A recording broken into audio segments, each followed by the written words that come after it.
Welcome to the College Planning Seminar on Testing. I am your host, Brennan Barnard, the Director of College Counseling at Conn Lab School. And we are joined by Peter Osgood, Director of Admission at Harvey Mudd College. He's worked in admission at Harvey Mudd since 1998, is that right? Yes, and for about 14 years at my alma mater, Pomona College, prior to that. So I know Claremont really quite well. Yeah, I mean, why would you leave, right? Yeah. And just for the record, Harvey Mudd is currently test optional. So as we kind of talk through things, just to have that context, have not always been, but are for the present. So if you have questions about testing, we're really going to focus on that tonight. We will cover other topics on different nights. And if you have questions, just put them in the Q&A. And if you want to share in the chat where you're zooming in from, that would be great. And we will get rolling with some initial questions, and then we'll just kind of see where we go.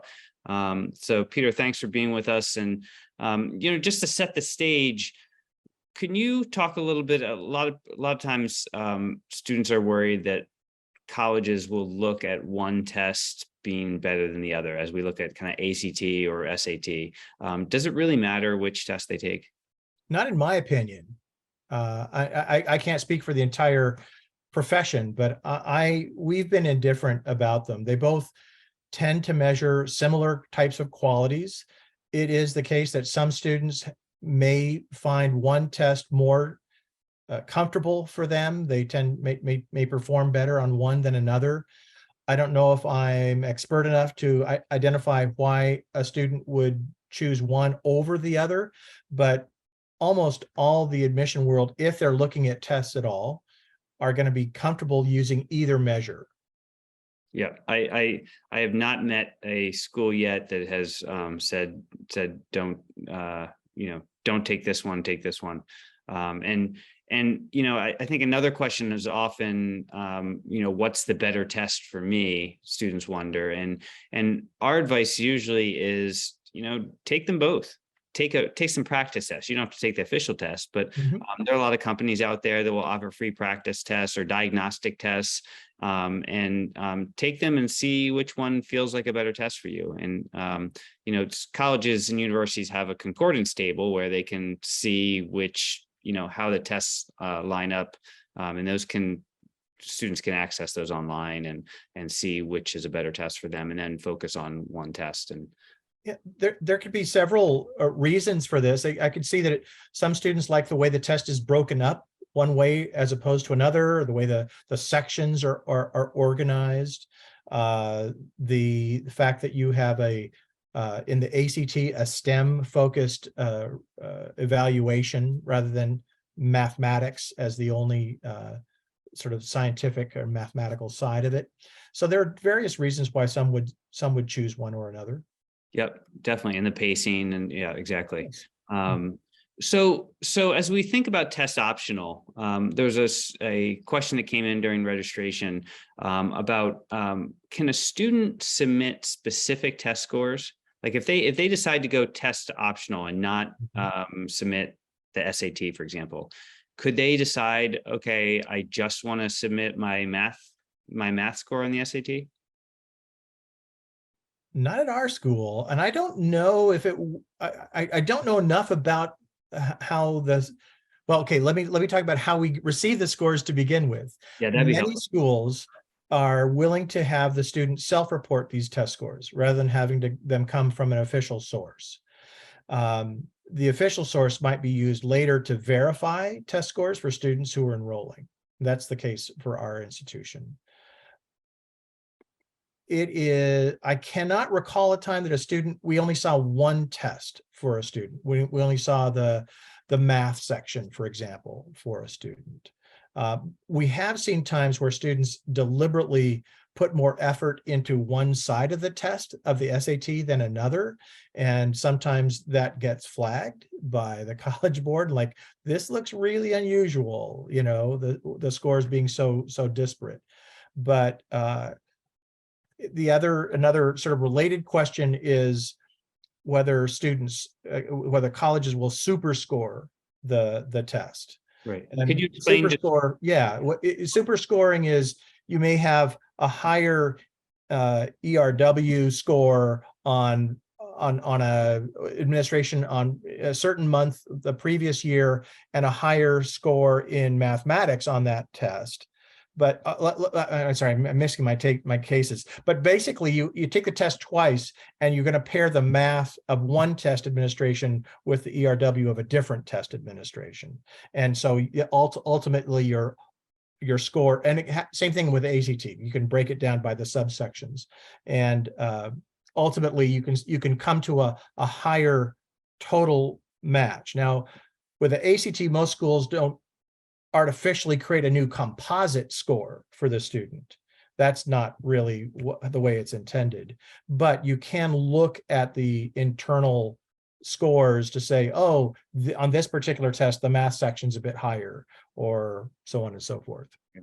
well, and I'll just to kind of go back to that initial question, that there are some schools that are test flexible, Yes. so that they will allow you to, if they're requiring tests, they will allow you to, for example, submit an AP English Oh, language, yeah. AP English language as your English Mhm. test assessment, and a math from the ACT, or so you can mix and match, Yeah. to kind of put your best portfolio forward. That's correct. And to take that a step further, there are some institutions that would be test-free, for example. They don't want to look at a student's SAT or ACT. They won't consider that test in their evaluation. But it doesn't mean that they're necessarily totally test-free, because they may be willing to look at an AP assessment or an International Baccalaureate assessment or something of that nature. Right. And for example, the UC system, which is test free, they really are test free. I mean, they I've had conversations with admission leaders there, and even if a student tries to submit, they are kind of wiped clean from Yeah. the application. So if a student tries to put them in an essay or something like that, somebody on the front end goes through and removes that or blacks that out so that they can't Mhm. be seen. So when you get testing from a student, when you're reading an application, do you immediately see how many times they've taken it, the test? We can. I don't think I'm very much interested in that question, to be honest with you. Uh, Part of the answer to this also is tied up in the kind of resources the student has, to be honest with you. Right. But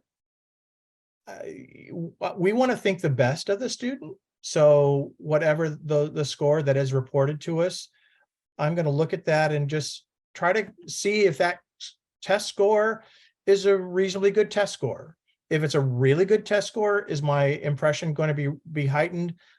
Probably not a great deal, honestly. Yeah. I mean, I think some of the concern sometimes is, if I take it too many times, is that going to look bad to a college? And so, I think there I some think colleges could be making some risky assumptions if they're going to get into this. Honestly, there could be reasons why a student took a test only once. I'm saying only took a test once. A student took the test 4 or 5 times. It's kind of an open question in the future with the changes to the SAT coming up, that students might take it multiple times. Um, I could imagine in the state that I reside, there is not much of a compulsion for students to take the test at all, right. unless they're applying to certain schools, probably out of state. So I think there are some differences in, I think it's wrapped around the schools that the student is considering. I think that has a lot to do with it. That's a great point. And whereas the state I reside in, New Hampshire, it is that all juniors in the state take it. It's compulsory. It's the state test. So Mhm. yeah, it really depends on where you are and what the kind of context is. There's another question that came in during registration about standardized testing as it relates to international students. is there, can you speak a little bit about how, if all standardized testing is different, how it's viewed differently for international applicants? I think it really is viewed differently. Some countries in some countries are used to having a selection process that is very numbers oriented, and is, they look at the ranks of the school, perhaps they look at the ranks of the students within the school, they look at the test scores. There's a famous test in China called the Gaokao, which is a brutal test, in my opinion. And it determines a lot of your fate. And in the old days, determined who was going to be working in government offices and who was going to be pushing a broom, kind of thing. So there's a culture in a lot of other countries that looks for some statistical measure that carries a lot of the weight in the selection process, which is, on the other hand, one of the reasons why the American system is so darn confusing to international students, because we have all these different processes and different values. You had a session just last night about rankings, and the rankings mean something in some countries more than they would mean here, right? So, but the idea of a test will show that the student is better prepared and a more attractive candidate than other applicants. And I'm not certain that has much of a toehold in this country. And certainly since the pandemic, if it did have a toehold, that is certainly weakened. So you're not necessarily looking differently at international students around testing in that sense? Well, I'm not. I will understand that depending on the medium of instruction, the students' scores on the English part are going to could easily be lower. I could anticipate that, and it's not going to bother me. And a lot of institutions will rely on one of several options for showing their English proficiency: TOEFL, IELTS, the Duolingo English test, Cambridge, various tests, to give some insight in the student's ability to function in this language. But it may also be the case. I'll share with you that several years ago now, I remember getting an email from a student from, I'll just say, Asia, who said, the test I took on the SAT, please don't think ill of me because I'd already practiced 4 times on that test. And so the student did very well on that test. And the other thing, Brendan, that I've got to admit is that I work at a school where most of the students that apply, if they show us a test score, have very strong test scores. Right. So I have a distorted view of this question because of where I work. Well, and that fact, well, actually, I want to just mention this comment in the chat from Bob Schaefer from Fair Test, that there are not, to his knowledge, any test flexible schools anymore. So my comments about test flexible, I think in the current test optional world are not correct. So thank you, Okay. Bob, for sharing that with us.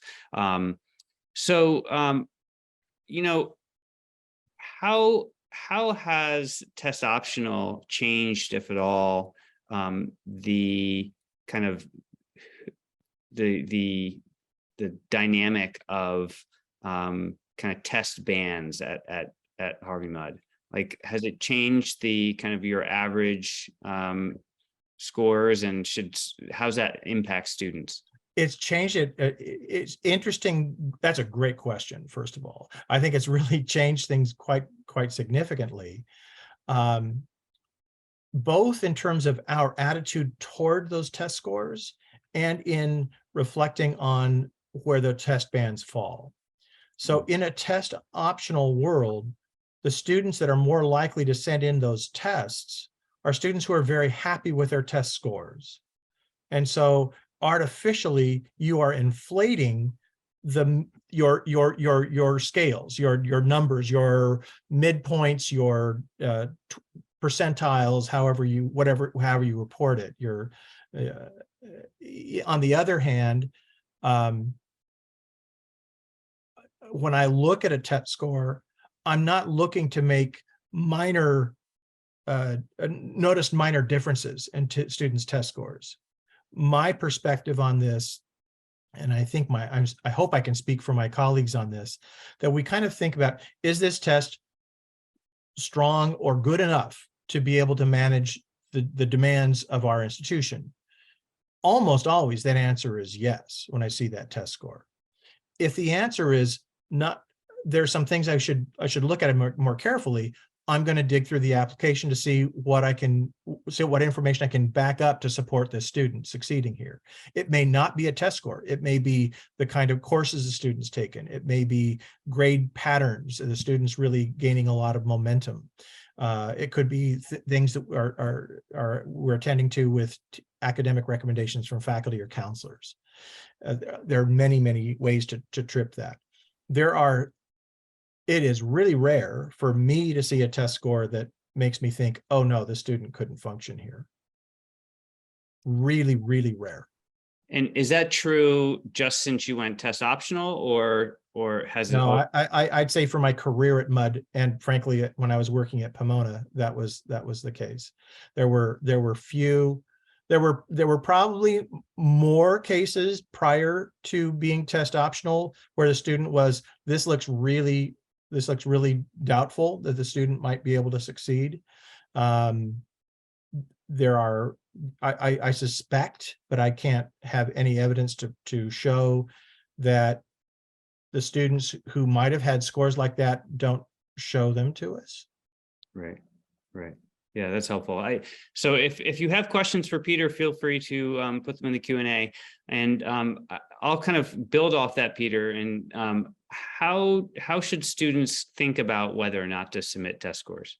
Like, I think that's a common question that students kind of wonder in this test optional world. I think a lot of it, the tried and true method is to look at the reported bands for those particular institutions and see if the student is pretty close to that point in the upper part of it or near the middle, and then decide, okay, so they should see this. I suspect that a good number of families think that sending a test score makes the admission officer feel better about the student's application. They feel more secure in it. That may or may not be reflected in data about the proportion of admitted students who do have test scores relative to their representation in the applicant pool. I can say that our experience, I'm pleased to say this, has been that those respective representations, the proportion of admitted students who did submit test scores, is nearly identical to their proportion in the applicant pool. So you wouldn't see at Mudd a huge favoritism. These students submitted scores as applicants and they have a significantly higher admit rate. That's really helpful. That may happen at other institutions. I can't speak for them, but and I would also say that this is done without us doctoring anything. We only can go back. We've been too busy in selecting students so that we don't look at this information until we're done with the process and we say, oh, look what happened. So frankly, it's an N of 2 years, so it's not really a lot of data that we're looking at, but well, that's pleasing to see. Yeah, and that supports the idea that test optional really means test optional, right? I hope so. I hope that families can take that to heart. I really do.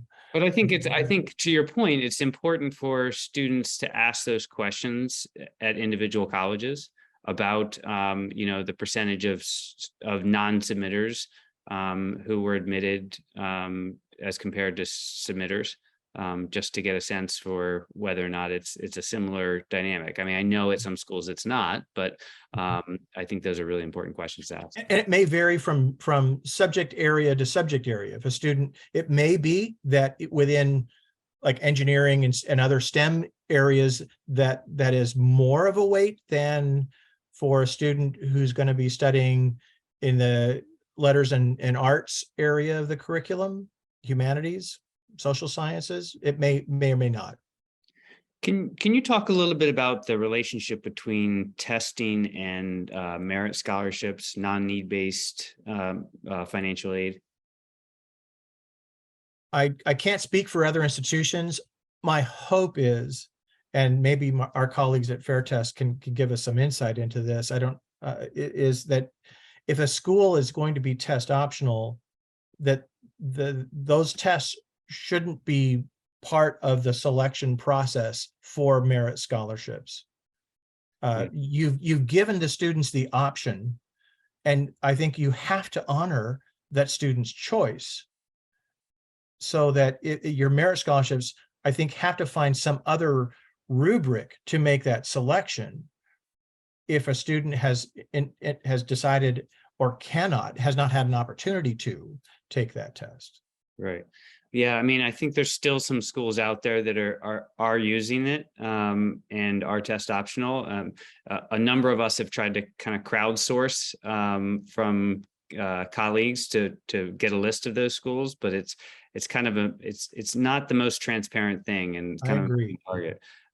So, but again, those are the questions that students should ask, right? Yeah, When well, and you're talking about money here, right? I mean, that's really significant. That could sway whether the student would be able to attend that institution. Right, right. So on the front end, right? Like not waiting till it's too late to take the tests, and on the front end, say to the schools they're really interested in, does testing impact not only admission, but does it impact financial aid is really important. Mhm. Because historically there are schools that have tied merit money to testing. Uh, Yes. but that's especially when it's required, right? Mhm.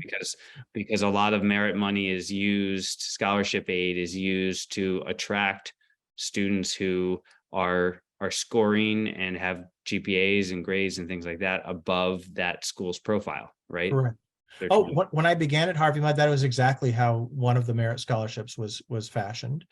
And I think even in the early years, for our college, there was a preference for students who were national merit finalists, because we could promote the fact that we had X% of the class were national merit finalists, and a way to get attention from the public for a fledgling school.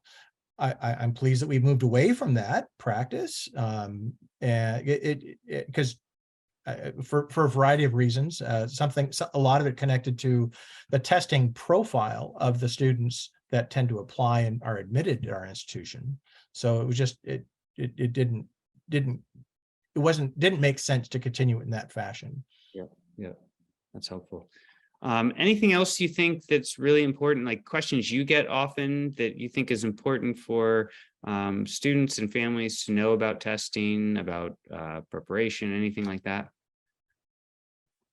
Um, I just think that as colleges have become more willing to look at a far more holistic ways of selecting students, that in interesting ways it puts a bit more pressure on the student to give us some insight into them as individuals, rather than as representatives of their score, sort of identifying them and defining them.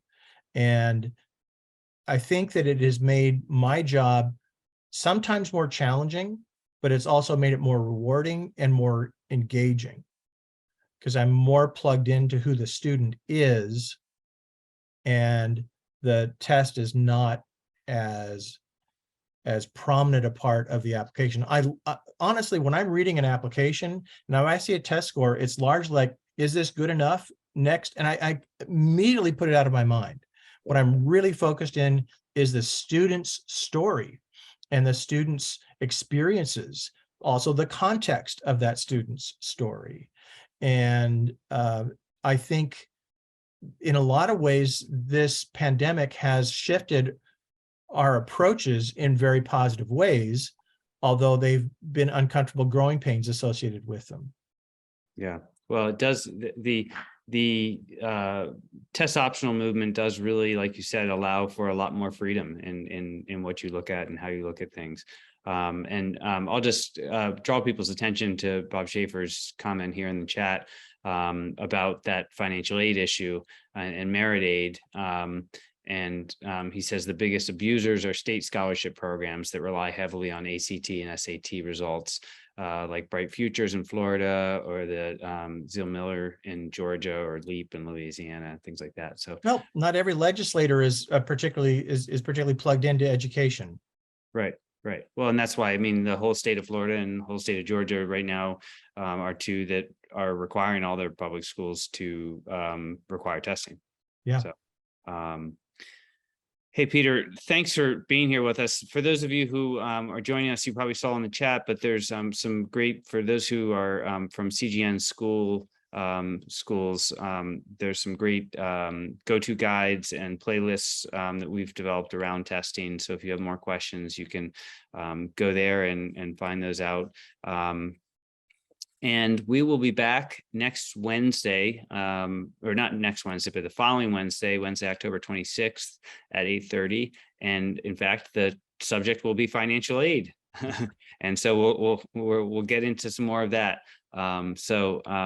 Peter, really appreciate you taking your, I guess, late afternoon, early evening, and spending some time with us. It's an honor to be invited to this program. I think what you're doing is really great, and the way you're distributing it to our audiences. I think this is awesome that you do this, Brendan. So hats off to you. Thank you. Thanks. Well, have a great night. All right. Thank you.